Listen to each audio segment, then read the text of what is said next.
Buenos días, buenas tardes, buenas noches. Estamos muy contentos en el Festival Internacional de Cine de Mar del Plata de estar presentando esta mesa sobre cine y crítica en la época digital. Es un costado que interesa mucho al festival, el de no solo poder ver películas, encontrarnos, poder pensar juntos, sino justamente este costado que se relaciona con el debate, con la crítica, con el pensamiento, que forma parte también de nuestra formación cinéfila y de un aspecto del festival que nos interesa cuidar especialmente. En este caso tenemos el lujo, el honor de contar con figuras muy respetadas, muy queridas por todos nosotros, conocidas seguro también por todos ustedes, que nos llena de orgullo que participen de esta mesa para pensar sobre este festival, sobre la crítica del pasado, del presente y del futuro, después de estos años tan extraños que estamos atravesando, poder hacer esta edición número 36 del festival, también nos lleva a pensar en cómo serán de ahora en más los festivales, cómo será de ahora en más la crítica de cine, y nos acompañan muchos de los críticos más prestigiosos y respetados de nuestro medio, muchos críticos argentinos, a quienes queremos mucho, y lo decimos así, no porque no sabemos que estamos sometidos a su escrutinio crítico también, así que sea tomado esto como una muestra de cariño y no como un chantaje emocional. Van a estar con ustedes nada menos que Diego Valle, Marcela Gamberini, Roger Cosa, Ezequiel Boetti, Fernanda Mujica, Maya de Bowix, y a cargo de la moderación se encontrará Diego Lehrer, todos ellos muy queridos amigos. Diego Lehrer, te dejo en uso de la palabra. Bueno, ¿cómo andan? ¿Cómo están todos? Buenos días, buenas tardes, buenas noches. Depende de cada uno dónde esté y cada uno dónde vea y a qué hora vea este episodio del Festival de Mar del Plata. Cuando me plantearon un poco el tema de la charla, lo primero que pensé es, de algún punto, que tal vez era una discusión que ya estaba dada, ¿no? Que ya se había hecho, que la crítica del paso de la crítica escrita a la crítica digital era un tema que hemos conversado mucho y que ya lleva tal vez 20 años o algo más. Y pensando también en el hecho de que, en algún sentido, escribir en un medio online o escribir en un medio en papel, a esta altura del partido, cuando la mayoría de los medios en papel también se ven online, eh, quizás ya no sea tan relevante como pudo haberlo sido en otro momento. Pero sí creo que dentro de ese panorama de cosas planteadas, había una que me parece que sí es trascendente hoy y que tiene mucho más peso en los últimos 4 o 5 años, que es el tema del traslado de la crítica de cine, no solo al formato digital, sino a las redes sociales. La red social y los sitios de internet que compilan críticas como destinación, como destino final de la crítica de cine. Esto es, me refiero a que hoy en día es más fácil leer una crítica en un tweet, en un posteo de Facebook, en un posteo de Instagram, en un posteo de Letterboxd, y muchas veces se van reduciendo los conceptos cinematográficos que tradicionalmente nosotros siempre trabajamos, ¿no? Un poco más desarrollados, un poco más amplios, un poco más, en el mejor de los casos, generosos con nuestro tiempo y el tiempo de los autores, eh, reducido a una serie de apurados conceptos metidos en 280 caracteres. O bueno, también están los temidos hilos, que terminan siendo críticas en algún punto. Un poco quería ver cómo ustedes sentían, preguntarles también, ya usé el infinitivo, ¿no? Preguntarles también por el cómo ustedes ven este traspaso, si a ustedes les molesta, les incomoda, si pueden adaptarse, si tienen la sensación o el miedo de que tarde o temprano la crítica de cine termine volviéndose un ejercicio de 280 caracteres y listo. No sé si alguno en particular tiene ganas de aportar al respecto, si no, muevo el dedo y decido yo. Maya, por ejemplo. Bueno, hola, primero. Yo creo que el mayor problema, y en eso creo que nos demos una autocrítica, es la necesidad de opinar en el momento de cada película. Me puedo ampliar incluso a todos los temas en general, pero estamos hablando de cine. Pero creo que los tiempos de hoy nos arrastran un poco a tener una respuesta inmediata de una película y a veces, digo, nos subimos una ola. Voy a hablar en general y en abstracto, obviamente. Yo trato de medirme y de pensar un poco cuando veo una película, tratar de no subirme a esto de, bueno, ¿qué opinas de esto ya, ahora? Que es un poco lo que pasaba antes a la salida de una privada de cine, en esa conversación entre 5, entre 6. Hoy sucede en redes sociales y creo que a veces eso es un poco contaminante en general. Digo, por un lado, desde la aparición de un consenso, por otro lado, desde a veces la necesidad de una discusión además que en la mayoría de los casos no es muy interesante, queda en lo superficial, porque la discusión no necesariamente puede ser algo negativo, pueden salir conceptos interesantes, pero se queda un poco en quién tiene razón, en vez de, bueno, ¿qué podemos pensar acerca de esta película que está diciendo esto? Y creo que se está perdiendo el debate individual de pensar en soledad las películas. Y eso a mí es lo que más me preocupa. Digamos, ¿no? Esto de pensar las películas colectivamente, colectivamente me refiero desde las redes sociales, ¿no? Digo, y hoy en día está mal visto lo de estar aislado por lo que hemos pasado, pero hay que recuperar eso como algo bueno también. Y el hecho de la soledad y la intimidad con una obra, y tener el tiempo para pensarla, para atravesarla y para escribir, sea poco o sea mucho. Yo no creo que tenga tanto que ver a veces con la cantidad de caracteres, sino con tomarnos el tiempo sin tanta contaminación de ver qué uno quiere decir acerca de eso que vio. Y creo que hoy es más difícil con tanta opinión inmediata, e incluso a veces antes de que se estrene una película, ¿no? O sea, esto de tener una opinión previa, hablo en general. Pero creo que hay un poco eso, hay como un apure que hay que tratar de distanciarse un poco de eso. O por lo menos eso es lo que intento hacer un poco yo. A veces me sale mejor que otras veces, pero a mí en particular me contamina eso. Si alguno quiere seguir, a mí me interesaba por ese lado ir más que nada. Me gusta lo que decís, esta idea a veces de que la crítica termina siendo una construcción colectiva, lo cual suena lindo, pero en realidad no sé si está tan buena, ¿no? Como que uno termina escribiendo y también leyendo y viendo lo que escriben los demás y hasta un poco produciendo en función de lo que va viendo de otras personas cuyas intenciones o cuyos valores o conocimientos que yo tampoco conoce demasiado. No sé, le preguntaría a Diego Valle, por ejemplo, que él...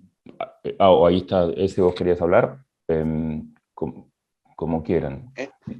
Sí, Dale. ¿qué tal? Hola a todos, buenos días, tardes, noches. A mí me gustaría, antes de darle pie a Diego, a mí me parece que muchas veces me parece que habría que definir primero también a qué nos referimos puntualmente cuando hablamos de digital, ¿no?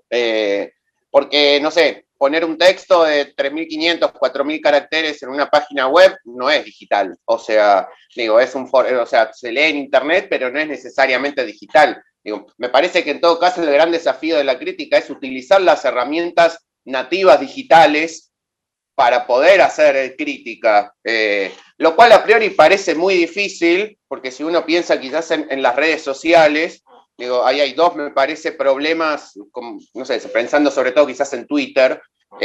Por un lado, que es la tierra de la sentencia, o sea, digo, esto es así, punto, y es muy difícil, digo, y eso va en contra de la propia idea de crítica, que es, digo, establecer argumentos, un punto de vista, digo, proponer ideas, abiertas, muchas veces no cerradas, no conclusivas, no concluyentes sobre lo que estamos viendo, sino al contrario, digo, generar muchas veces más inquietudes que certezas con una crítica respecto a lo que vemos, con lo cual ahí me parece que hay como un problema. Y el otro problema también que me parece que tiene el tema de las redes digitales es la cuestión del protagonismo del yo, que eso en muchos casos para la crítica, no por el hecho de escribir o no en primera persona, digo que eso es hasta una cuestión de estilo que claramente hoy digo, es cada vez más frecuente, es el uso de la primera persona y bien utilizada no está mal, pero que termine uno poniéndose por sobre sus propias ideas, ¿no? O sea, que uno termine anteponiendo su sensación ante eso que ve, digo, sensaciones muchas veces urgentes, en relación a lo que decía Maya, digo, esto del que hay que hablar ya ahora de esto que está pasando, porque en 2 meses va a pasar otra cosa, digo, dentro de 2 semanas viene otra cosa y vamos a estar todos hablando de eso. Entonces, me parece que en ese sentido hay ahí como un cambio de paradigma. Me cuesta pensar, digo, cómo podría llegar a darse esa adaptación, porque también es cierto que cambia el propio cine, ¿no? O sea, y es muy difícil pensar, digo, el cine, ni hablar del cine comercial, digo, pasando por la irrupción de las series, pasando por toda la irrupción de los festivales, digo, cambia la lógica de la circulación de los contenidos audiovisuales, de las películas y del cine, y obviamente la crítica ahí tiene que readaptarse de alguna manera. Me parece medio difícil esperar que la crítica sea igual a lo que era hace 20, 30 años, en un contexto donde no solo se lee menos, etcétera, etcétera, sino donde el propio cine, el propio objeto de estudio de la crítica es muy distinto a lo que era hace 20, 30 años. Eso quería comentar. Bueno, agrego algunas cosas respecto a lo que decía Ezequiel recién. Yo creo que sí, que nunca hubo tantos contenidos, aunque la palabra es fea, pero nunca hubo tantas películas, series, etcétera, como ahora. Nunca se escribió tanto como ahora, porque de hecho vemos que hay miles de espacios que son desde sitios hasta redes sociales individuales. Y creo que en algún sentido nunca se leyó menos, o por lo menos se leyó menos atentamente como en esta época en la cual la gente está hiperestimulada, no tiene paciencia, no nos dedica más de un párrafo de unos segundos. Entonces estamos como en una situación muy paradójica en la cual tampoco sabemos muy bien dónde escribir. Nos vendieron que la panacea eran los blogs, después era tener un canal en YouTube, después tener redes sociales, después abrir un podcast, después tener una newsletter, ahora estar en Twitch. No sé, es como que siempre vamos migrando pensando que el lugar fantástico es el otro en el que no estamos, y que tenemos una crisis de credibilidad por un lado, de profesionalismo por el otro, no porque no sepamos escribir o hablar o pensar el cine, sino porque las condiciones son súper precarias, se han perdido puestos profesionales y ha explotado una crítica que es amateur en el sentido no de los contenidos o de la calidad, sino que escribe sin el horizonte de vivir de eso, de cobrar por su trabajo, con lo cual sí ha quedado medio el refugio de las redes sociales, donde impera lo que ustedes decían, ese ingenio instantáneo, inmediato, efímero, donde, bueno, hay que ser gracioso y irónico y cínico, y el espacio para pensar el cine en profundidad para mí se ha reducido muchísimo y ha quedado, bueno, en manos de poca gente con buenas referencias y que han podido construir comunidades que lo siguen con cierta fidelidad. Y bueno, entre esas disyuntivas contradicciones estamos inmersos hoy. Es interesante también como que tenemos como diferencias generacionales entre los que estamos acá y entiendo que tal vez esa forma que nosotros vemos como un traslado de una zona hacia otra, otros lo ven como nativa en algún punto, nacieron ya escribiendo con redes sociales, con digital. Así que me pregunto, cómo eso pega en las distintas generaciones. Por ejemplo, vos recién mencionabas Twitch y YouTube y ese tipo de formatos nuevos en los cuales, que es lo mismo que decía Ezequiel en algún momento, ¿no? Pensar que lo digital no es simplemente poner algo que ponías en un papel en un blog, sino usar los formatos digitales para escribir crítica, hacer videocrítica, pues sería el ejemplo más claro, podcast, un montón de otras cosas. ¿Alguno de ustedes siente que le interesa reformular su forma de escribir o su forma de hacer crítica a este tipo de formatos? ¿Se sienten capacitados para hacerlo? ¿Sienten que tal vez es otra la generación a la que le corresponde hacer ese movimiento? De vuelta, María Fernanda. Sí, hola a todos. A mí yo estoy en una generación como me parece intermedia, que llegó como a la crítica, no cuando la crítica en papel era lo máximo, y todavía, y no llegué a entrar a la generación que está cambiando todo, cambiándolo para bien, para mal, como quieran verlo. Y es bastante difícil eso de encontrar con una formación más ligada a cómo era la crítica de papel tradicional, pasar a estos formatos. Igual me parece que es muy interesante el tema de los distintos formatos y que se pueden hacer cosas nuevas en crítica de cine y también como no sé, por llamarlo de alguna manera, divulgación, como puede ser, por ejemplo, hablar de historia del cine. Me parece que el formato podcast es buenísimo para eso, que hay cosas que se pueden hacer. Hay un problema que es un poco lo que hablaba Diego de qué pasa en términos de profesionalismo, o sea, cómo podemos hacer, por ejemplo, hacer un podcast con una producción como para realmente tener distintas voces, por ejemplo, para contar una historia con investigación, cómo poder hacer eso y que sea un trabajo, que puedas vivir de eso, no que tengas que poner plata aparte para para producir eso, por ejemplo. Entonces, eso es un problema. Y al no poder ser un tema profesional, también pasa esto, ¿no? De, bueno, la crítica amateur, ¿cómo hace esa crítica para poder crecer y para poder tener los límites, por ejemplo, que te pone un editor o que te podría poner un productor en otro sentido, límites que son necesarios también, porque después, si no, son opiniones tiradas.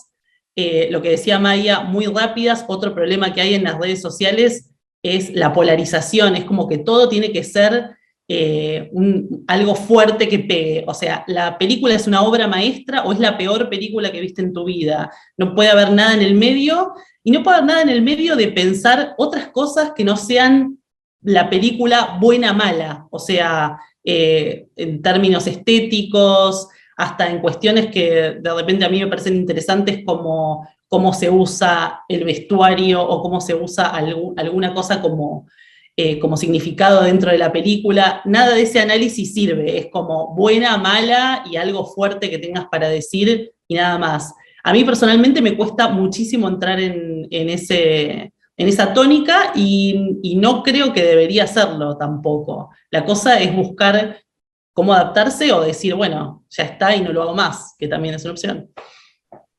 Marce. No, yo creo que hay algo que es, digamos, innegable, y que es un cambio de generación, que no es solamente en el terreno de la crítica, sino en el terreno del arte, de la literatura, de todos lados, al menos de todas las producciones artísticas, y esas producciones artísticas cambian. Y también cambia el modo de hacer crítica.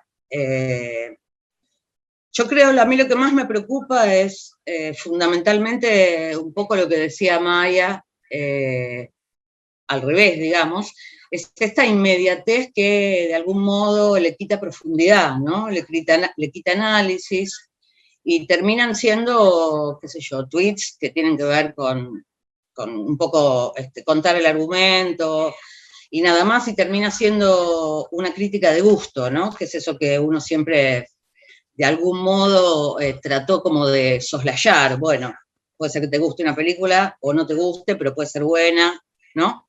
Como que son cosas que están muy separadas, ¿no? Y por otro lado, creo que hay diferentes modos de leer, ¿no? la crítica que nosotros hacemos en general, los que estamos acá, tiene que ver con un modo de leer el cine de una manera un poco más profunda, casi como un campo de lucha, casi como algo ideológico, ¿no? Y eso es lo que me parece que se está perdiendo. No sé si es bueno o es malo, no, estoy haciendo como una especie de panorama, lo estoy pensando como una especie de panorama, ¿no? Pero eso es lo que más me preocupa. Y la verdad es que no sé muy bien si tengo ganas de entrar, ahora hablo por mí, si tengo ganas de entrar a este desafío de las herramientas digitales, ¿no? No sé si para mí está planteado como un desafío. Qué sé yo, me gusta a mí la crítica como un modo de interrogación, un poco lo que decía ese, ¿no? Y no como esta polarización de, bueno, me gusta o no me gusta, que es lo que un poco aparece en las redes, ¿sí? Eso es lo que más me llama la atención y al mismo tiempo me preocupa. Aprovecho que... Uy, lo perdimos justo a Roger. No, ahí está. Aprovecho que Roger es el único que no habló y que vos en algún punto también fuiste uno de los, a una manera por ahí pre-redes sociales, de trabajar tanto en televisión como en radio, como en hacer videos y cosas por el estilo. Quería un poco que comentes cuál es tu experiencia de trabajar en la crítica de cine en distintos formatos que se adaptan a lo digital, y si ves que podés trabajar de la misma manera, que entendés que el futuro pasa tal vez más por ese tipo de maneras de expresarse que el clásico texto de 10.000, 12.000, 5.000 caracteres.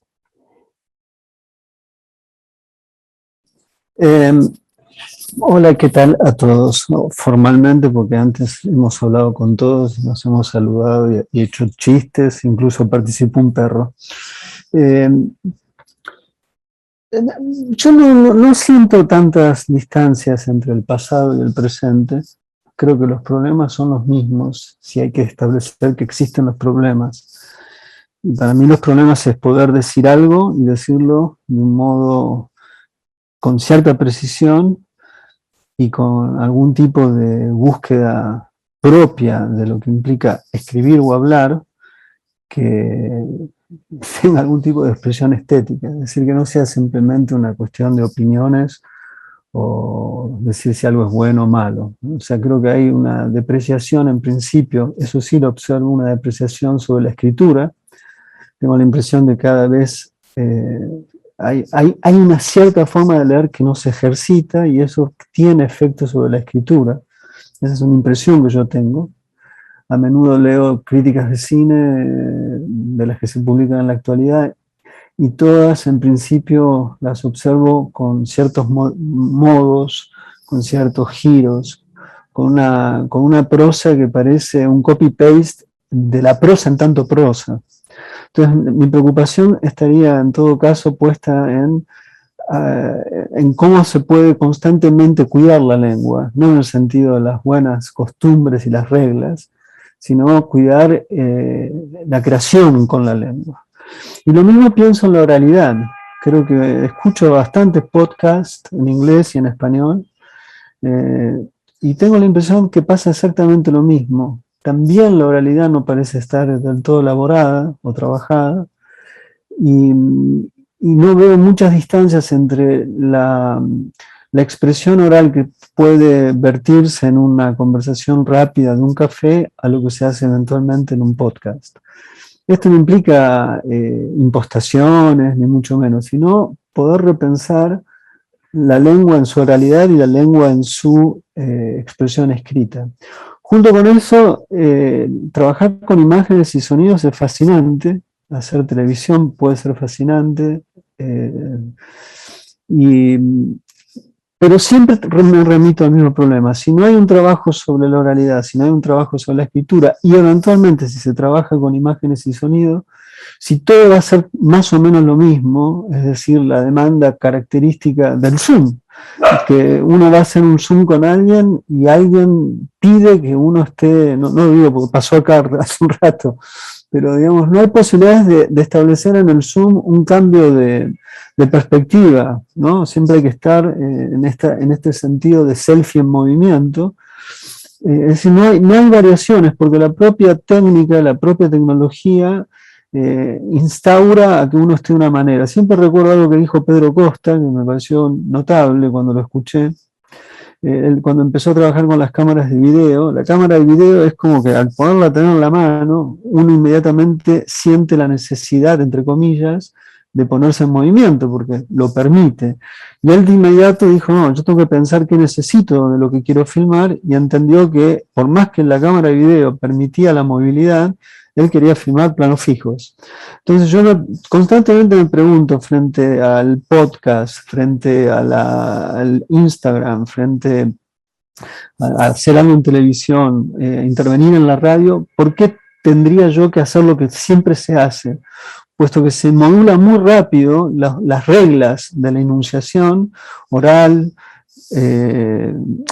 tanto sea virtual como escrita, cuando se escribe, y ese es el punto a mí más importante, en tanto que uno pueda pensarse como, que uno pueda tener una lectura estética de su actividad. O sea, en ese sentido yo me interesa pensar la escritura, la oralidad, los trabajos con la imagen y el sonido sin perder una dimensión estética y de invención incluso estética que no esté subsumida bajo las facilidades de la técnica, porque en última instancia la técnica hoy facilita presuntamente lo que hacemos, pero al mismo tiempo lo homogeneiza.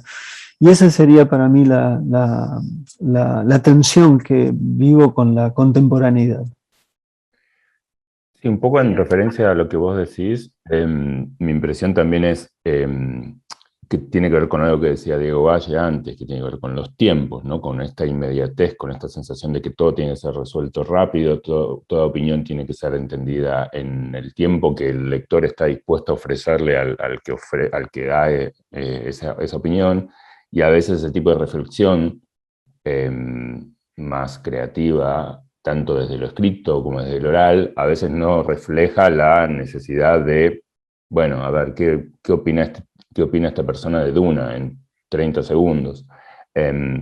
Y eso me parece que es un problema que no sé si tiene solución, digo, y me parece que afecta también hasta las propias películas, ¿no? El propio cine se va volviendo cada vez más resolutivo en algunas cosas simplemente porque la gente no tiene la paciencia o porque el algoritmo de Netflix dice que si a los 2 minutos, si viste 2 minutos de película ya cuenta como que la viste. Entonces me parece que de alguna manera eso te está diciendo lo mismo que la crítica, ¿no? Si leíste los 2 primeros párrafos ya tenés que saber qué es lo que pasa, es medio como la misma idea.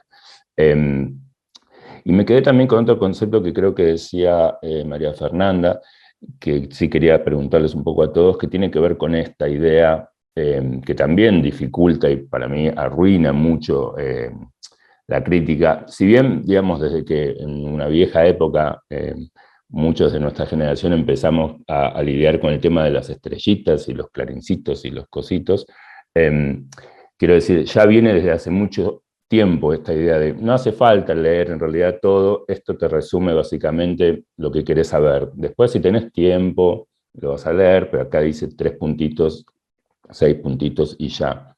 Algo que se replica por ahí hasta en Letterboxd y cosas por el estilo. Y María Fernanda decía algo con respecto a que si uno quiere que su material sea leído, tanto en las redes sociales como desde las redes sociales hacia los sitios de cada uno, tiene que tener expresiones y opiniones muy contundentes, ¿no? La contundencia, para bien o para mal, digamos, decir que una película es la última invención sobre la Tierra o lo peor que le pasó al mundo, cosa que está pasando cada vez menos. En realidad empieza a haber un lío ahí que para mí es complejo, que es no saber cuándo la gente realmente cree que Duna es lo mejor que le pasó al cine en los últimos 20 años, o cuánta gente le pagan para decir que Duna es lo mejor que le pasó al cine en los últimos 20 años. Entonces es ahí donde también empieza a aparecer un lío respecto al estatuto del crítico, ¿no? Y el estatuto del crítico en las redes sociales. Esto del amateurismo también es, sin meterme en el lío de qué es un influencer o qué deja de ser un influencer, pero es la credibilidad de la persona, por qué esa persona opina lo que opina, y los que leen, si saben darse cuenta de la diferencia entre una cosa y la otra. Creo que planteé varios temas a la vez, creo que fue más una opinión mía que una pregunta, pero no sé si el que quiera seguir por este lado, ahí Maya. la invito a continuar. Quiero decir algo relacionado a esto, que es que a mí me pasa que una película, lo que me interesa es que tenga algo para decir, y tengo la misma relación con la crítica. A mí lo que me interesa de una crítica es ver qué tiene ese crítico o crítica para decir. Digo, y mi relación con la obra fílmica y con la obra escrita es la misma en ese sentido, y siento que desde los mismos medios eso se empieza a perder, por ejemplo, con la falta de pluralidad de miradas, ¿no? Digo, cada vez hay menos cantidad de críticas sobre la misma obra. Digo, antes era más común quizás de una película ver dos críticas con dos miradas distintas, y hoy hay una mirada que representa al medio. Eso para mí representa mucho a lo que está pasando hoy con respecto a, bueno, ¿es buena o es mala la película? Que para mí es lo peor que podemos hacer como críticos. A mí me interesa mucho más a veces películas que no son, es feo decir bueno o malo, pero digo, que no son particularmente perfectas, que no son particularmente prolijas, o no, pero que tienen algo para decir. Y quizás no necesariamente para el resto de la crítica sea interesante, o para el público la considere buena, pero me interesa escribir sobre esa película. Entonces, digo, para mí es más allá de lo subjetivo, de que algo sea bueno o malo, no significa nada que sea bueno o malo, porque tiene que haber una construcción de ese discurso, de esa mirada, de cómo atravesar esa anunciación.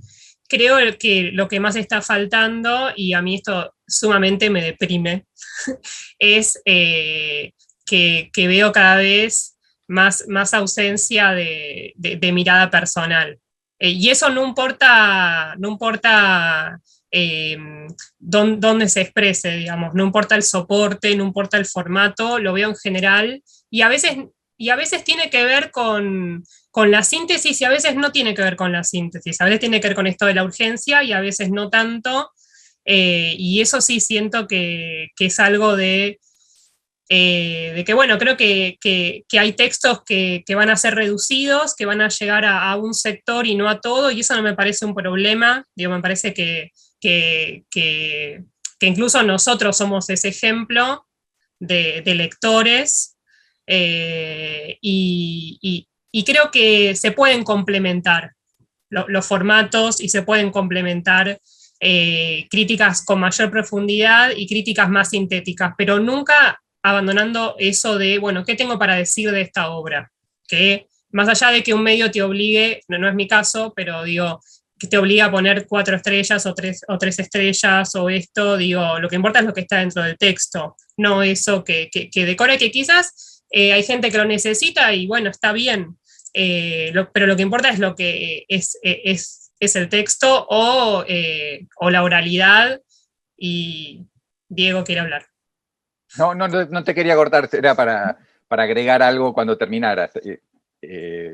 No, digo una realidad, estamos hablando, por ejemplo, de las calificaciones, puntajes, como si ese fuera el mayor de los problemas, cuando nuestros propios contenidos hoy están en agregadores, ¿no? En los Rotten Tomatoes, Metacritic, todas las críticas, y están reducidos a puntajes que forman parte de un promedio general, y la mayor parte de la gente que está por elegir una película entra a esos agregadores y solo ve que Diego Lehrer, Gamberini, qué sé yo, le pusieron 7, 70, 35 sobre 100, o qué sé yo, y en el mejor de los casos, 1 de cada 100 va a hacer clic en ese link y va a ir a leer algo de nuestro texto. Entonces, a mí no me asusta el tema de los puntajes, incluso hasta en algún sentido me parece bien, porque veo mucha crítica complaciente, difusa, políticamente correcta, que no dice nada, y a veces poner un puntaje te obliga a jugarte un poco más que esa cosa difusa de los textos. Y quería agregar una cosa con respecto a, como estamos hablando de cosas bastante negativas o sombrías, qué sé yo, también dar un pequeño pantallazo positivo en cuanto a que antes, para hacer algo en video, me pasó a mí hace 15 años, cuando quería hacer un programa de televisión, tenía que alquilar un estudio, cameraman, qué sé yo.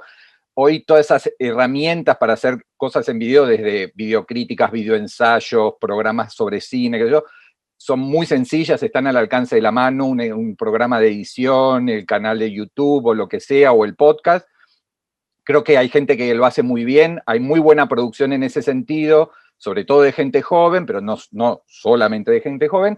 Así que me parece que se abre también una posibilidad, no es que se abra ahora, pero que se está profundizando y ampliando, y me parece que son aspectos interesantes en momentos en que los textos quizás estén en crisis, la lectura de esos textos profundos, largos, y se pueda incursionar. Muchos de nosotros lo hacemos en podcast o cosas en video. Me parece que hay un campo fértil ahí para ahondar. Corto acá. ¿Alguno quiere continuar o llevo yo la batuta? Sigo yo entonces. No, otra de esas dudas que a mí me surgen siempre cuando aparecen estas discusiones medio generacionales, a veces me doy cuenta, tienen que ver con esta diferencia, dificultad o debate entre críticos e influencers. Hubo hace poco, los que seguimos fútbol lo sabemos muy bien, una discusión muy fuerte en España con Ibai, con un youtuber que tiene, o Twitch, no sé si yo sé las dos cosas, perdón. Perdón por mi ignorancia, pero lo conozco bien, pero no sé bien de cuál de los formatos.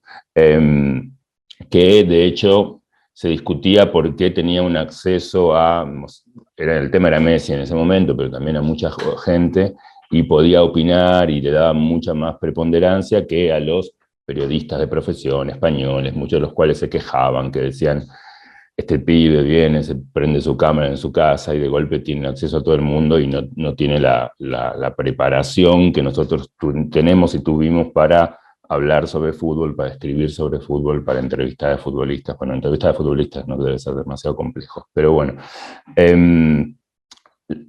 ¿A ustedes esta diferencia, sienten que hay una diferencia, pueden marcar cuál es el terreno entre el crítico, el influencer? ¿En qué la definirían? ¿Cuáles serían esos parámetros en el que uno es una cosa y debería ser leído de tal manera, otro es otra cosa y debería ser leído de tal otra manera? Si debería haber hasta un cartelito abajo que diga qué es lo que cada uno, cómo cada uno se auto, ¿cómo se dice ahora? Perdón, se autodenomina. No sé.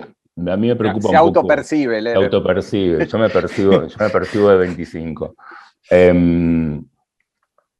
Nada, eso. Me pregunto si ustedes este tema el crítico, el influencer y todo lo que circula alrededor, ¿cómo lo ven? Si les preocupa, qué quieren decir, qué tienen ganas de decir al respecto. El que quiera. Yo también le presté atención al tema nunca sigo ninguna noticia de fútbol, no tengo idea, pero este tema me pareció interesante porque también se puede llevar a nuestro campo, pero más que con los críticos, pienso que con los que hacemos entrevistas en general. Me parece que ahí hay un digo, porque no todo el mundo hace crítica y entrevistas. Porque lo que pasa es, bueno, ¿dónde están las oportunidades? O sea, entiendo lo que le pasó a estos periodistas que dijeron, yo no le puedo ir a preguntar lo que le quiero preguntar a Messi y sí puede ir este influencer. Y hay un problema ahí también de cuál es el contenido de esas entrevistas. No porque, en general, digamos, entrevistas de cine tampoco son algo súper polémico donde lo que le vas a preguntar es lo más incómodo del mundo, porque en general no es la idea, pero sí tal vez proponer ciertas cosas para que piense el entrevistado, dentro de lo posible de los minutos que tengas de entrevistas y de cómo sea el contexto. Pero muchas entrevistas de influencers en general van como una cosa, siguen esta lógica de la que hablábamos de las redes sociales, ¿no? De algo como, o que sea gracioso, o como, bueno, a ver qué dijo de tal cosa, o la clásica, por ejemplo, bueno, soy de Argentina, le pregunto algo que tiene que ver con Argentina, que está todo bien, o sea, me parece que lo ideal sería que convivan y que tengas ese contenido, voy a volver a usar la palabra, como dijo Diego, con todas las comillas, pero bueno, que puedas ver ese contenido si te resulta interesante ver ese tipo de entrevistas, pero que también haya oportunidades de hacer otro tipo de entrevistas.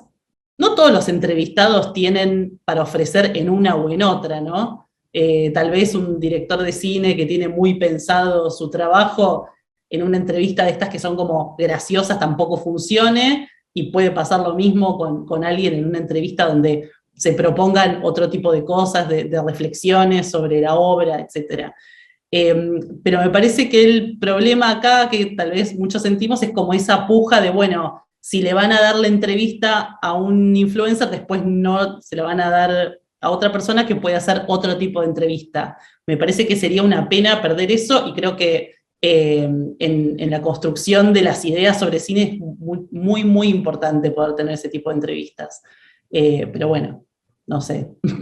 Con respecto a la crítica, ¿ustedes sienten que eso existe también? No solo, al margen de lo de Ibai y las entrevistas, por ejemplo, también uno podría decir, metiéndose ya en algo por ahí un poco más fino y teniendo en cuenta que creo que me acaba de... ¿Cómo es que se llama? Siri cree que le estoy hablando, perdón. No, si creen que esa idea del influencer, entre comillas, se mete en el mundo de la crítica, y hilando más fino, sino entra también en el mundo de los festivales, ¿no? El influencer de festivales, ¿no? El que juzga los festivales en función de estar a gusto en esos festivales, creer en esos festivales, ponerse del lado de esos festivales. Como que en todo momento da la sensación de que hay un montón de cruces que se vuelven un poco raros, o por ahí uno que lleva muchos años en esto es un poco, mira todo con demasiado detalle, pero da la sensación muchas veces que, y vuelvo a lo que decía al principio, que uno no sabe desde dónde la gente habla. Y eso hace que muchas veces, especialmente desde las redes sociales, antes por ahí en los medios de comunicación más grandes sea más evidente y más fácil, ahora es todo un misterio que es a veces difícil de determinar. No sé, si alguno quiere opinar al respecto, están invitados a hacerlo. Roger, por ejemplo. O Perdona, espera, Roger. Marcela. A mí me parece que, como es tan confuso el tema de, al menos para mí, y veo que para ustedes también, es bastante confuso el tema de los influencers, del crítico, del festival, del que se acerca con ciertas motivaciones, del que se acerca con otras motivaciones. Yo digo, tiraría para pensar, no ahora, ¿no? Pero tiraría para pensar o para investigar un poco más, bueno, ¿qué es lo que está diciendo el público que recibe eso, ¿no? ¿Qué pasa con el receptor, ¿no? ¿El receptor realmente se da cuenta quién está de algún modo haciendo una crítica un poco más interrogativa, más seria, con un modo de leer más, de algún modo más ideológico, y aquel que es un influencer, ¿no? Y que le sirve solo, bueno, negativizar o poner en positivo las cuestiones de los festivales o de las críticas, ¿no? Como objetos culturales. Me parece que lo que nos falta es pensar un poco en la recepción de eso, ¿no? De ahora y cómo se iría gestando, ¿no? Porque estamos hablando mucho de nosotros, ¿no? Y me parece que no podemos alargar un poco más la mirada y pensar en el receptor, ¿no? Roger.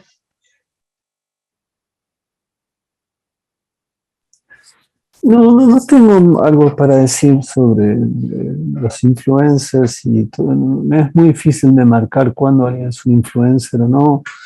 Hay veces que un influencer, si es influencer, dice algo interesante y gente que tiene la legitimidad de la palabra como crítico no dice nada, o lo que dice lo ha dicho, es un rumor de un conjunto que simplemente lleva su firma. O sea que no sé. En ese sentido no me interesa en principio el problema, ¿no?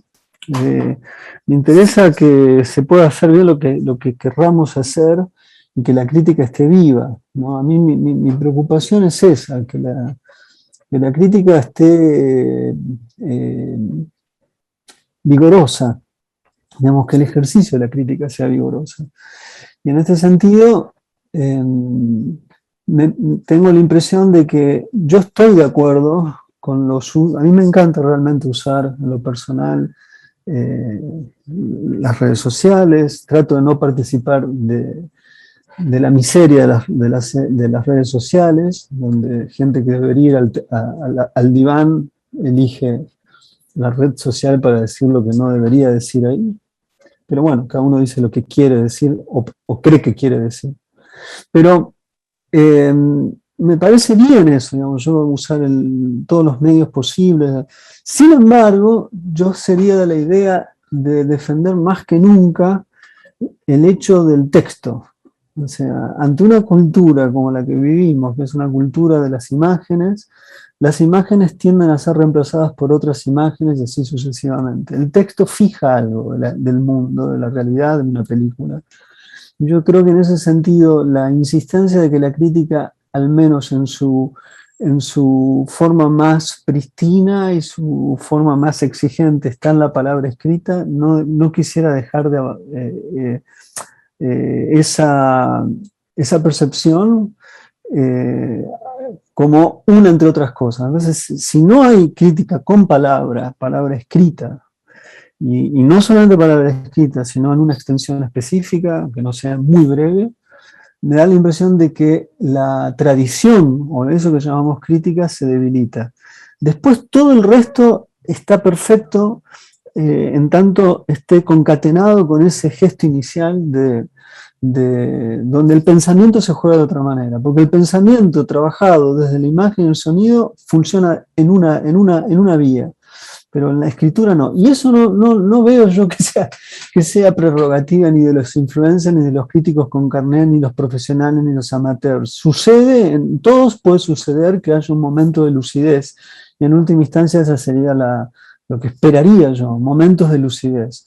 Yo comparto lo que dijo María Fernanda respecto del tema de las entrevistas, es algo muy importante, pero en el caso del ejemplo que dio Diego respecto no me acuerdo el nombre, de este chico español, por ejemplo, la oralidad de ese muchacho es superior a la de Horacio López o Gustavo López, que era quien se reía o lo despreciaba en los medios televisivos porque le había quitado, después le pidió disculpas o entendió que quedaba mal, no sé, no me importa juzgarlo.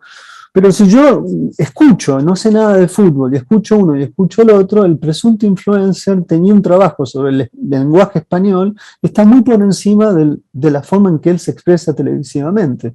Entonces, es muy rara en ese sentido quién determina la calidad o la pertinencia de quien enuncia. Pero yo doy ese ejemplo en particular, porque ahí hay una ofensa profesional comprensible en un lugar, pero al mismo tiempo el otro lo que hace, que no sé qué es, pero que está, lo hace bien también. Y lo hace además bueno, insistir, hay una musicalidad en su lengua y un arco lingüístico que es para mí llamativo. Entonces, ¿por qué no puede él ser uno entre otros? Ese sería es un pie de página, ¿no? A lo que decíamos antes. Y nada, es eso lo único que podría yo añadir. O sea, creo que porque te gusta cómo suena hablando en español. Igual, yo quiero agregar una cosa. Hay gente que escucha en español que me parece insoportable. Por eso, no, realmente. Quiero complementar lo que dice Roger en la diferencia entre los periodistas deportivos y esta situación que hubo con Ibai y los críticos, que era que también, digamos, los jugadores le daban esas entrevistas a Ibai porque lo que estaban aportando era pura agresión desde el periodismo deportivo. Digo, eso es lo que estaba pasando, entonces, ¿por qué un jugador de fútbol le va a dar una entrevista a alguien que, digamos, no era una crítica constructiva? No me voy a poner a hablar de fútbol, está claro, ¿no? Pero sí en la diferencia del oficio y de la profesión y de preguntarse, bueno, ¿qué tiene que hacer un periodista, un crítico, en cuanto, cuando habla de una obra, o cuando habla de un cineasta, o cuando habla de un guionista, de un productor, y el grave problema era que era pura agresión, y que era, y bueno, que creo que de este lado, si tuviéramos que hablar, comparar, yo a Ibai lo respeto mucho, esto lo quiero dejar en claro, pero más allá de eso, creo que el problema que tenemos nosotros con el ambiente influencer para mí no es con los influencers, sino que es con el sistema que se está habilitando ahora para con las películas grandes, para con lo que es el cine mainstream, el tanque, donde creo que tenemos cada vez menos espacio, donde cada vez se nos hace menos espacio, tanto para entrevistas como para tener un encuentro con esa obra previa y por ende pensarla con mayor profundidad, y ese espacio que se está perdiendo, eso es lo complicado, tanto con lo que decía Fernanda, pero también con otras situaciones donde la celebración es lo único posible, la única posibilidad que hay, y cada vez hay menos tolerancia. Ni siquiera voy a decir al estar en contra, porque no creo que estar en contra, me parece algo muy infantil hablar esto, ¿no? Pero no quedarse en la celebración chata. Incluso aunque uno encuentre méritos en una película, en un tanque, aunque uno encuentre méritos en Avengers 1500, digo, bueno, ¿qué hay para decir sobre esa película que no sea solamente celebrarla y nada más? Y entonces lo que me pregunto es también, bueno, lo que por momentos me da tristeza, hoy estoy re bajón con los panoramas, es esto de qué poco espacio hay en este momento más que nunca para todo lo que es el cine que no es tanque, desde la cartelera de cine. Digo, yo de las películas que más quiero escribir son las que no se estrenan, y bueno, o sea, perdón, está mal que lo diga acá, pero digo, hay que acudir a la piratería, y además de esa situación, donde no hay otra forma de verla, hay muy poco medio donde escribir sobre medios institucionales o no institucionales, lo que sea, para escribir sobre películas que no tienen un estreno oficial en Argentina. Eso, para mí, está deteriorando mucho a la crítica en general. Voy a hablar latinoamericana o argentina, porque no estoy dando el estreno local, pero a mí eso particularmente me perturba muchísimo. O sea, no me deja dormir, básicamente, este tema, así que lo planteo porque voy a terapia por esto. Perdón. Diego, ¿ibas a decir algo? Perdón. No, adelante, María. No, es que es solo una aclaración del tema de los influencers, porque por supuesto que hay gente que usa su influencia para el bien, que tiene muchísimos seguidores y que tiene una formación en la cual tiene ideas y tiene miradas sobre el cine para aportar, y que llegan a un montón de gente, y eso es fabuloso, es como la mejor mezcla, ¿no?, de algo. Incluso Maya, por ejemplo, llega a muchísima gente y es alguien con una mirada súper inteligente, interesante, y entonces cuando pasa eso es perfecto. El problema es, como siguiendo esto que decía Maya, qué espacios se dan cuando, por ejemplo, hay mayor comodidad en esta celebración, que probablemente esas entrevistas, por ejemplo, que hablábamos, dar una entrevista donde lo único que vas a recibir del otro lado es una celebración, es muchísimo más cómodo. Entonces, creo que como que ahí está el problema. Quería aclarar eso nada más. Diego. Sí, yo lo que me pregunto, ¿qué nos pasa a nosotros, digamos, en el sentido de conectar con audiencias más jóvenes? O sea, está claro que las nuevas generaciones se referencian en muchos casos en estos influencers o gente que creó productos tipo, no sé, te lo resumo, esas cosas así como ingeniosas, bien editadas, simpáticas, entradoras, los streamers, Entonces, ¿qué debemos hacer nosotros? Y salir a competir con ellos en esos ámbitos, modernizarnos, ayornarnos, hacernos los jovencitos simpáticos, cosa que probablemente nos salga muy mal, quedarnos en lo que hacemos y ver cómo si esos jóvenes después se transforman en viejos que vuelven a leer nuestros textos clásicos o tradicionales. Formamos parte, como pasa con muchos influencers, de esta cultura de la celebración, del fandom, de ser hasta parte de la promoción y el marketing de esas películas que comentan, sin ninguna distancia y en algunos casos sin ninguna ética. Son un montón de preguntas que yo me hago constantemente. Si hay que comentar los contenidos de Netflix del Top 10 desde una perspectiva analítica y más profunda, o decir, no, los dejo de lado y me voy al nicho y trabajo sobre las películas de festivales o de plataformas como Movie o Qubit o qué sé yo? Son todas contradicciones que alguien, digamos, de 50 y pico de años como yo, tiene cuando ve hacia dónde mutan las nuevas audiencias, la gente joven, qué es lo que pide, y cómo uno reacciona y acciona ante esas nuevas tendencias. No sé si Ezequiel quería decir algo. Yo quería ir en un punto, cerrar un poco el tema de los influencers, porque tampoco era el tema sobre el que quería irme toda la charla, pero vayamos cerrando sobre esto. Dale. No, yo me gustaría retomar lo que hablaba Diego, digo, respecto a las nuevas generaciones y demás. Y por ejemplo, bueno, hay elecciones legislativas acá en la Argentina ahora en estas semanas, y vota por primera vez quienes nacieron en 2003. O sea, es decir, que quienes nacieron en 2003 hoy tienen 18 años y probablemente están eligiendo carreras universitarias, digo, para estudiar el año que viene, y probablemente muchos de ellos vayan a estudiar cine y nacieron en 2003. Entonces, nacen con un paradigma absolutamente distinto. Pero una aclaración, votan los de 16 también. Ah, 2005. Bueno, 2005. Bueno, más aún. Sí, claro, sí, bueno, más entonces al punto que quería ir, que es que me parece que hay un rol que muchas veces me parece que la crítica, digo, debería animarse un poco más a jugar, que es la divulgación, ¿no? Esta idea de trazar ciertos puentes entre cierto cine contemporáneo y ultra mainstream, que digo, del que hay que hablar ahora ya, porque es ahora, y en 2 semanas viene otro, en 3 semanas viene otro y demás. Digo, con cierto cine que quizás no sea tan antiguo en términos de historia del cine, pero que quizás tiene 20 años y que para que alguien que nació en 2003, digo, es antes de su nacimiento, es decir, es parte de una historia que no vivió.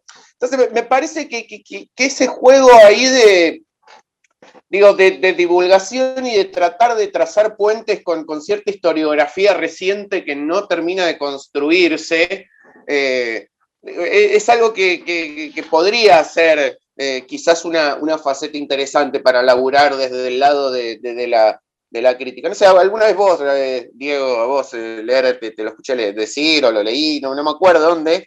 No sé, vos hablás, por ejemplo, del caso de Michael Mann, ¿no? Digo, alguien que para nosotros es, digo, ultra conocido y probablemente para alguien que nació en 2003 sea una figura histórica, digo, y sus películas probablemente, digo, son muchísimo más amigables de lo que uno podría suponer si no conociera, digo, a priori uno de que desconfiaría de lo viejo por la propia juventud, digo, y hay todo un cine, todo un cierto cine ahí que está medio perdido, que no termina de ser parte de la historia oficial del cine reciente, que en muchos casos me parece que el cine debería, la crítica debería tratar de jugar un poco más con esto de trazar puentes, ¿no? Y mismo con cosas recientes, digo, pensando incluso, no sé, en cine argentino, digo, gente que nació en 2003, que ya se había filmado La Ciénaga, por ejemplo, ya. Entonces, digo, ahí me parece que hay ahí como cierto sector que no termina de estar del todo ocupado, que es el de aquellas personas que tienen cierto interés por el cine, digo, y que no terminan de tener el suficiente interés como para tener un gusto quizás tan radical o tan, digo, o tan, por decirlo de alguna manera, de festivales, entre muchas comillas. Siento que eso, ¿no? Como que, bueno, tenemos el ala Netflix ultracomercial marcada por el algoritmo y un ala de festivales y de películas de circulación muy restringida.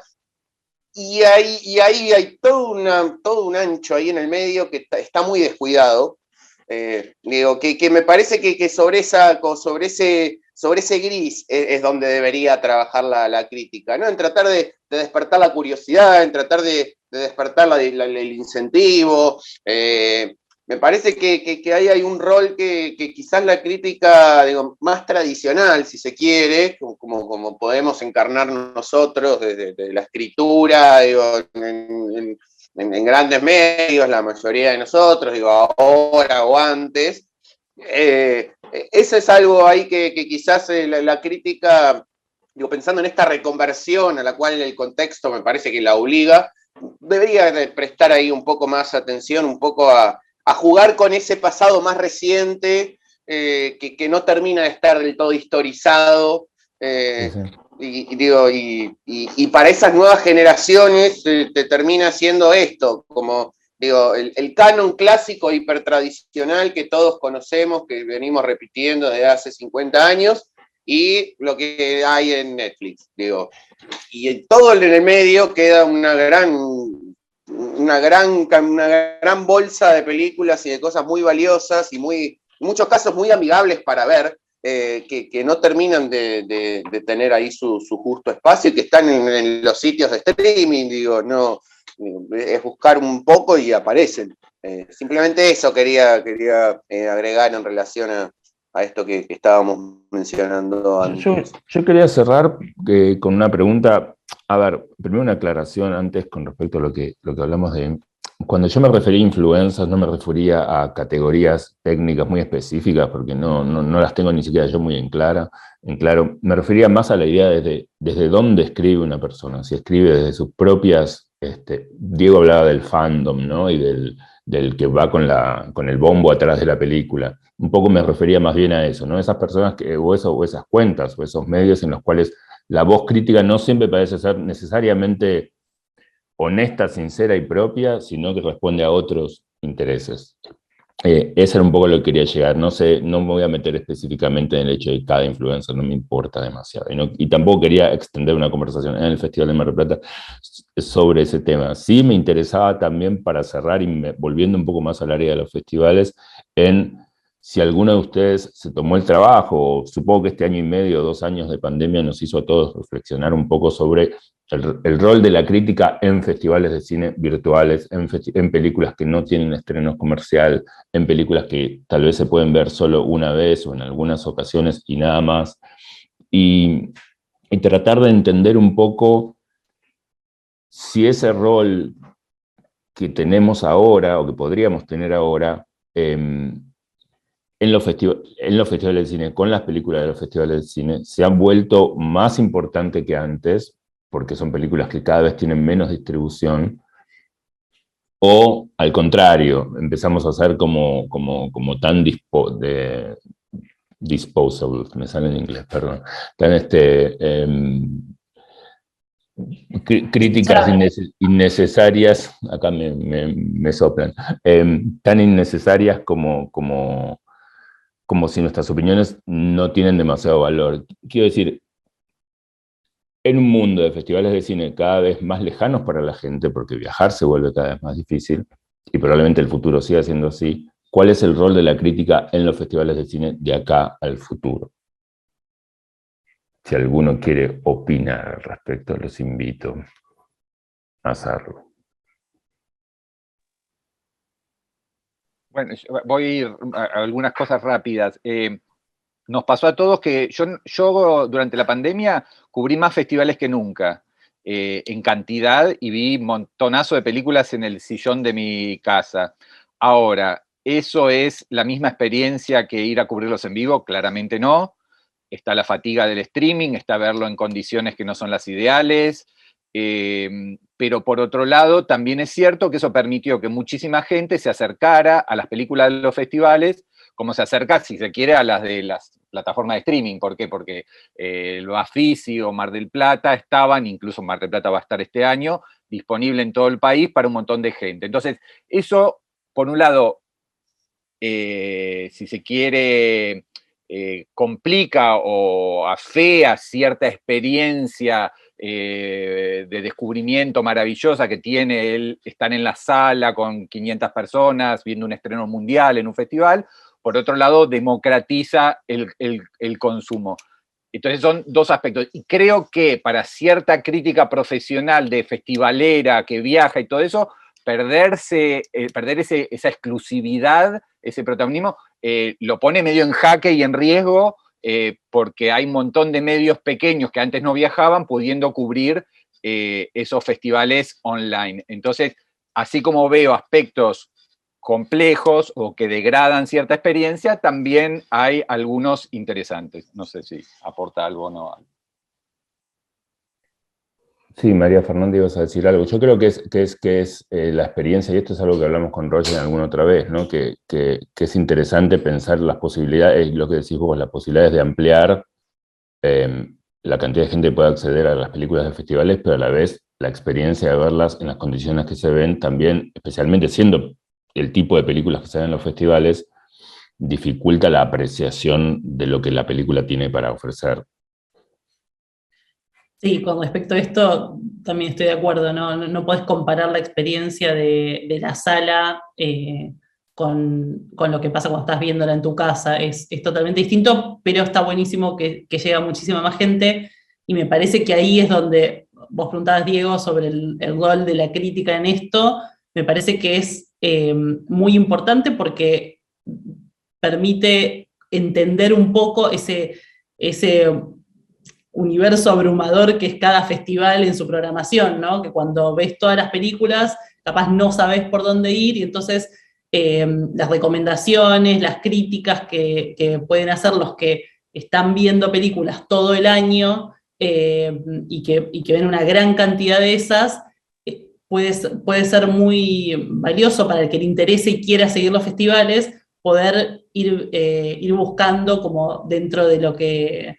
Y de vuelta, no en el sentido de si es buena o mala, sino de qué tipo de búsqueda tiene esa película, y ver según los intereses del espectador, poder elegir qué es lo que ve. Me parece que no sé si los medios grandes están dispuestos a hacer eso, pero me parece que en otros medios más de nicho esto es como crucial, y me parece, cuando antes hablábamos de un público que todavía quiere leer y que todavía le interesa eso, y digo todavía, pero no, o sea, puede ser alguien de 18 años, no sé, pero que le interesa eso, me parece que tiene un rol súper importante.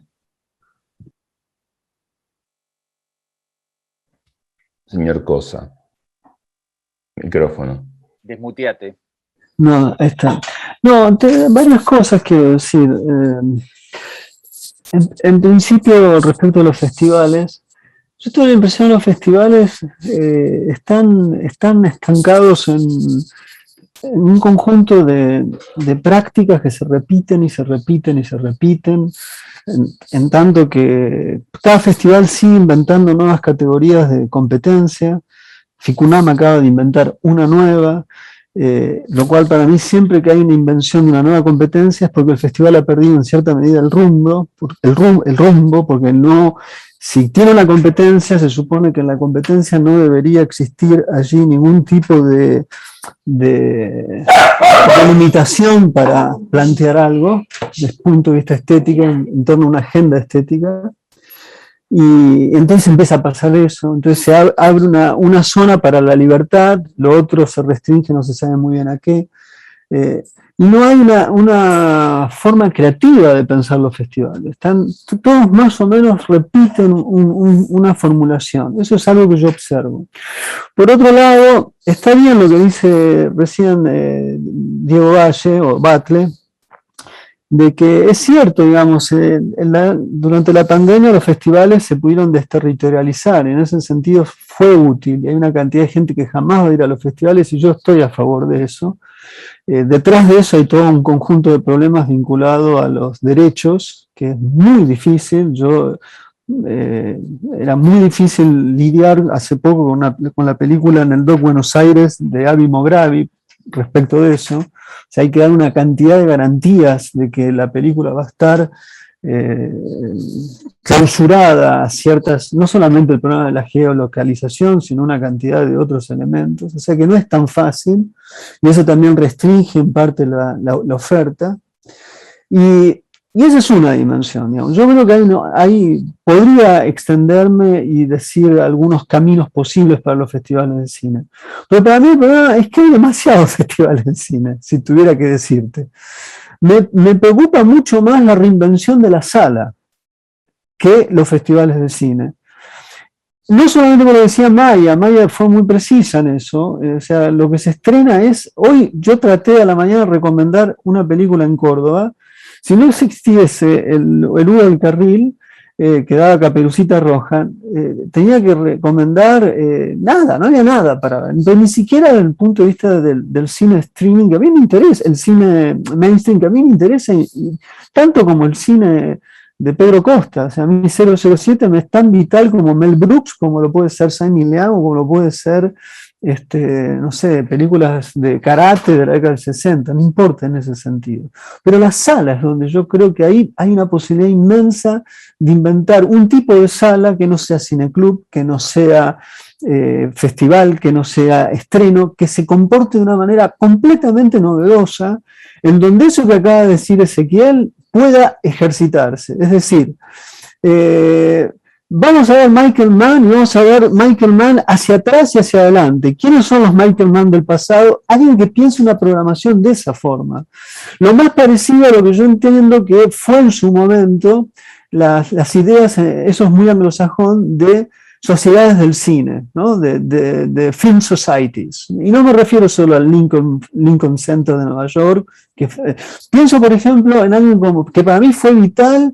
Cuando yo supe eso fue cuando me hice cineclubista, cuando entendí que alguien que yo admiraba, que era Richard Linklater, había hecho, porque vivía en Austin, un lugar de mierda para vivir en Texas, no había nada, inventa la sociedad de cine, y lo primero que hace es alquilar películas de Kiarostami, películas que le interesaban a él de Godard en su momento, y ese gesto me parece que hoy tiene más sentido que nunca. Y hacer programaciones creativas de las películas que no llegan, como decía Maya, como también las películas que han quedado fuera en un limbo, que no son del canon, pero tampoco están en los circuitos de streaming. O sea, ahí hay algo vacío que puede ser muy, muy interesante para reinventar. Eso es lo que yo veo ahí como algo, ojalá yo tuviera dinero y ojalá pudiera tener una sala. Mi sueño sería hoy tener una sala, no tener otro festival, ni qué sé yo, sino inventar salas que piensen inteligente y que se desmarquen completamente, que no sean cineclubes, porque el cineclub tiene una dimensión, tiene un límite, que no sean festivales, que no sean la sala comercial. La Lugones en cierta medida tiene eso, el Malva, pero algo todavía más superador de eso, ¿no? También para eso, Roger, como vos decís, siempre hay que conseguir que se proyecte más o menos bien las películas. Bueno, eso yo digo, ahora se va a ver memoria en Mar del Plata. Yo me pregunto en qué manera se va a ver memoria y cómo se va a escuchar memoria. Porque esa película, si uno tiene la suerte, yo la tuve en Hamburgo, yo la había visto en streaming como programador, me habían pasado el link, esos links que no son links, que hay que entrar, ver y que Dios te ayude creando internet, porque después se cae, a la primera pasada no va más. Y claro, vos ves esa película y decís, esto es una cosa que yo no había experimentado en mi vida. Ahora, bajo ciertas condiciones de proyección. Ayer un taxista me dijo lo siguiente, me pareció genial. ¿Por qué? Me preguntó, ¿cuál es el destino del cine? Me pregunta en un momento. Y yo, ¿qué sé yo cuál es el destino del cine? Y terminamos hablando de las salas. Y me dicen, ¿por qué no se puede hacer como un sistema de calificación de cines como las películas? 3 estrellitas, 4 estrellitas, 5 estrellitas en función de cómo pasan las películas. Yo decía, le aseguro que si se hace eso, no pasan las 2 estrellitas en todo el país, los cines de este país. Son un desastre. Y sería interesantísimo que el INCA pueda empezar por ahí, ¿no? Ya que no quiere hacer una cinemateca, que quiere hacer una cinemateca es una cuestión de vejestorios, es una cuestión de que no le interesa a nadie, cosa que no es cierto, es una bestialidad que no existe una cinemateca. Bueno, por lo menos permitan que el público y que haya un control de calidad en la proyección, porque eso también lleva a que la gente no vaya al cine. ¿Para qué va a pagar 700 pesos en algo que se ve con el reverendo orto. Bueno, eso me parece que es importante decir también. Creo que fue bastante claro. Sí, a mí me pasa lo mismo. Muchas veces cuando la gente dice por qué la experiencia cinematográfica, yo le digo, sí, pero acá no se ve como en la sala de Bussy de Cannes, ¿no? Acá se ve como se ve en el Cinemar Palermo, en el mejor de los casos, que por ahí el Cinemar Palermo no es el peor. Agrego una cosita más, Diego, que ya sé que estamos sobre el límite, pero incluso muchas de las películas grandes de Mar del Plata y del año en el mundo festivalero fueron compradas inmediatamente o ya preproducidas por Netflix o por Movie o por lo que sea, y más allá de la proyección buena, regular o mala que vayan a tener en Mar del Plata, van a ir inmediatamente después al streaming. Entonces, casi que queda para una cosa medio fetichista de los cinéfilos que van a ir a Mar del Plata poder verla, esos 500, 300, qué sé yo, en condiciones más o menos dignas, pantalla grande, sonido, ¿verdad? Y el 99,99999% la va a ver en streaming, mejor o peor según su televisor y su sistema de audio hogareño, pero es una realidad también que las películas de festivales de gran porte o ya son de Netflix o son compradas por Movie o son compradas por otra cosa, y su experiencia, su paso por el cine se restringe a 2, 3, 5 festivales, 10 funciones en total. Testimonial, digamos. Hablando de eso, y para cerrar un poco de los dos temas que están hablando, ¿no? Del Festival de Mar del Plata, de la posibilidad de ver películas tal vez una sola vez, y de lo que decía también Ezequiel y Roger, de el rol como de divulgación, y aprovechando que esto lo organiza el Festival de Mar del Plata, muy brevemente quisiera que cada uno recomendara alguna película para ver en el Festival de Mar del Plata, si se le ocurre. Ahí los mandé al frente, están todos buscando en el catálogo. Una puede ser sencilla, puede ser una que todos conozcamos, una o más compleja, si tienen ganas o alguna idea respecto a por dónde meterse, o alguna competencia o alguna retrospectiva del festival que les interese. Si tienen ganas de hacerlo, no están obligados a hacerlo, obviamente. Los invito, el que quiera, levante la mano. Voy. Mira, Diego, perdón, yo vi creo que en Valdivia, Ellos transportan la muerte. Es una película que me gustó mucho, que tiene mucho para pensar, que no da quizá para una crítica digital, sino que da mejor para un texto pensado, ¿no? Trabajado un poco más. Pero bueno, como creo que debe ser una de las tapadas, y es una de las que ya vi, así que me parece recomendable, y sobre todo en pantalla grande. Ezequiel, creo que habías dicho, levantar la mano. Estás muteado. Ahora sí. No, retomando un poco lo que decía Diego sobre las películas con escasísimas proyecciones, digo, va a estar la Palma de Oro de Cannes, ¿no? Que va a ser probablemente una de las pocas proyecciones que haya, digo, en salas en la Argentina, que después va a ir al sitio Movie en diciembre. Yo recomendaría, digo, simplemente esa película por el hecho de que esta cuestión de que, bueno, de que es una película que en cine gana muchísimo, y que la experiencia de verla en salas, un cine de ese tipo es absolutamente distinta a lo que puede ser en una pantalla hogareña, por más grande, más amplia y el mejor sonido que se tenga. Así que recomendaría eso, y además por esa misma razón de tener en cuenta que muy probablemente sea una de las pocas proyecciones en sala que haya aquí en el país, así que yo iría por ese lado. Y después autores también, que bueno, la verdad que toda la sección de autores ha quedado, me parece ha quedado perfecto. Me parece que una de las ventajas, entre muchísimas comillas, de estas ediciones más acotadas de los festivales es la fineza de la curaduría, ¿no?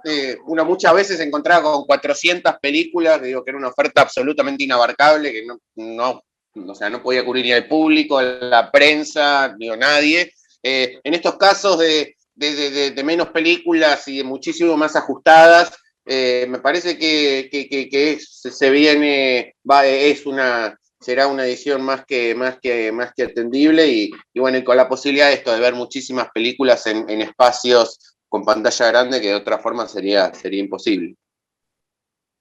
¿Alguno más? Yo no la vi, pero no importa, la de Hong Sang-soo, porque siempre es el director que no te falla en ningún festival, y además un director que lo conocimos por los festivales. No creo que muy pocas de sus películas se estrenaron. In Front of Your Face se llama. Es una de las que ya tengo anotada que seguro voy a ver. Roger. Sí, sí, me parece bien lo de Hong Sang-soo. Además es una película distinta de Hong Sang-soo y es probablemente las más extraordinarias que ha hecho recientemente. Hay una película que puede pasar un poco desapercibida, se llama Re Grancho, no sé cómo se pronuncia, es una película notable.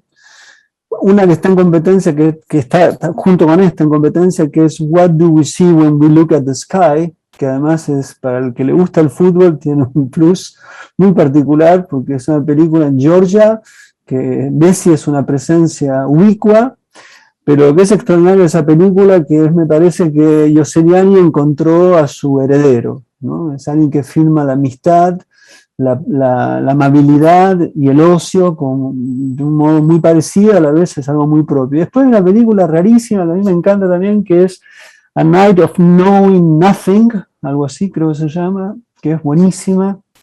Y creo que este es el año de Hamaguchi, Lejos, ¿no? Y hay una nueva película de Hamaguchi, como en el Bafisi estuvo una, acá está la otra. Drive My Car. Sí, Drive My Car, que es una cosa increíble que existe esa película. Así que eso es lo que yo diría. Nombraste la película de Radu, Roger. Bueno, la de Radu sí es extraordinaria. Lo que pasa es que como se ha hablado tanto, me quedó como que de otra época. No, Radu para mí es el... Sí. El Conejo Gigante, deberías mencionarlo. No, Radu es un cineasta, para mí es uno de los pocos cineastas que ha revivido el espíritu de inconformismo de Pasolini, así que Radu por siempre en mi caso, ¿no? Soy raduista. Maya, digamos que la película se llama no sé, Sexo desafortunado o porno loco. Ahí le pusieron. Y yo diría Petit Maman, porque cualquier película de Céline Sciamma te va a atravesar y te va a romper un poco por dentro y te va a reparar algo. Y bueno, le tengo fe siempre y aún, digo, no tiene películas que uno pueda olvidar. Y bueno, y además después de todo lo que pasó con Retrato de una mujer en llamas, que se estrenó la semana pasada después de 2 años, es una alegría por ver su nueva película y en pantalla grande, así que sí, esa es una asegurada. Creo que nos queda Diego. No, básicamente las mismas que dijeron. Sumo una que va a estar online, porque muchas de estas que estamos hablando lamentablemente no van a estar en el sistema online. Entonces hay un animador mito de los efectos visuales que hizo Mad Dog, Tippett es los que conocen del mundo de los efectos visuales, es una eminencia. El tipo trabajó 20 años en hacer esta película casi a mano, es una animación súper artesanal, así que Mad God va a estar, por lo que vi, online, así que la pueden ver en todo el país. Yo creo que habría que hacerles una propuesta al Festival de Mar del Plata, y antes de empezar los festivales tiene que salir todos los años una de estas charlas y recomendamos así como en un Zoom las películas para ver y listo. Yo voy a recomendar una sola, que es una película que todo el mundo me va a odiar, que es súper áspera, súper difícil, no difícil, pero molesta, que se llama Head's Knee, de Nadav Lapid. Es una película increíble y creo que vale la pena que la vean. Y hay muchas más, obvio, pero todas las mencionamos un poco. Bueno, agradecer sensaciones, agradecerles la participación, y bueno, espero que el domingo en la cancha ganemos, que el equipo gane. El entrenamiento en la semana estuvo muy bien hecho, no hay lesionados, venimos con mucha fuerza y con muchas ilusiones, y estamos no te digo para campeones, pero por ahí para entrar en los primeros puestos en Para pelearle a los influencers estamos. Estamos para entrar en la Europa League. Perdón para los que no entendieron todas estas referencias futbolísticas, es un poco de broma porque veníamos hablando demasiado en serio. Bueno, gracias a todos por estar acá y nos vemos pronto, supongo, en algún lugar del mundo, si no virtualmente. En la abrazos, besos